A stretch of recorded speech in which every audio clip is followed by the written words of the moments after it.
Hey everyone, this is a part 2 to my doctor's appointment. I said I got in with a specialist. Hopefully I'll remember to put that video first. So hopeful that she'd be able to help. I cannot believe how horribly I was treated. Like I've said, and other people have said it, and I've seen it too, that doctors just don't seem to care. Not only did she not care, she was literally mad at me. She says, "What are you even doing here?" I couldn't believe what I was hearing. I mean, I couldn't even talk. Because, I don't leave the house ever. And I thought, hey, what the heck? Let me go into a doctor's office with germs of people. And they had told me, because I said my son's appointment was after, I'll have to bring him. They said, well, he'll have to wait in the waiting room. I cannot leave him in the waiting room full of inconsiderate people that sneak off their mask when they're in the waiting room. I got to that place and everyone had someone with them. I think I mentioned that in another vlog.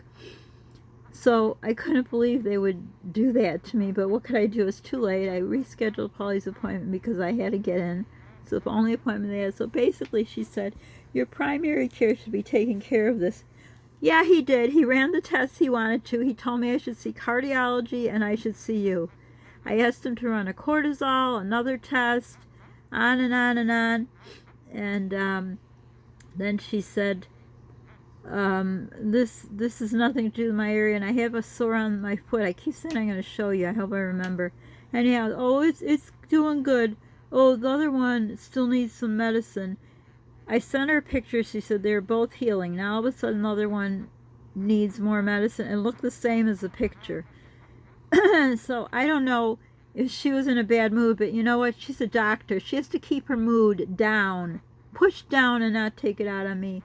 So I was telling her about, my temperature being low, my blood pressure was low, and I'm hot, burning. And so she asked for some thermometer. I thought it was the one on the head. They come in with the one in your mouth. Literally stuffed it in my mouth. I did not want anything in my mouth.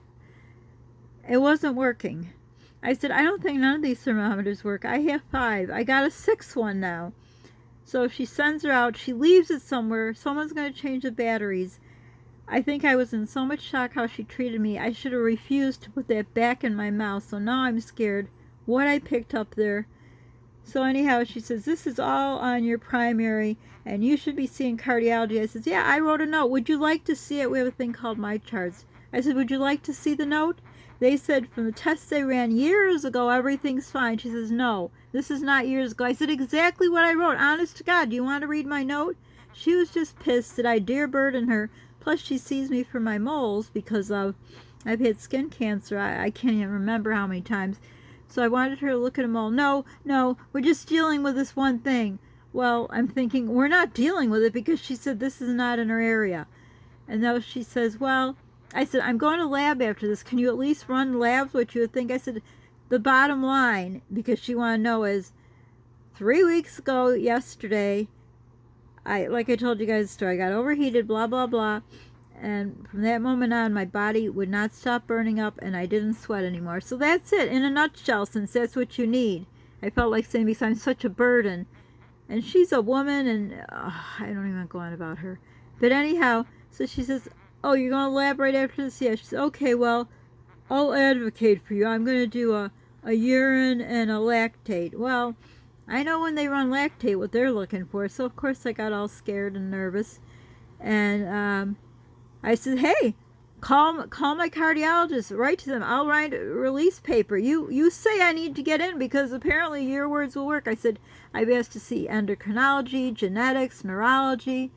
And he okayed the endocrinology, but he said it will take months and months, maybe even into next year. I says, if he called, they would get me in. She says, that's right. If a doctor calls, you can get in the next day. Really? Well, I'm thinking, why don't you call? I says, well, then why don't you call?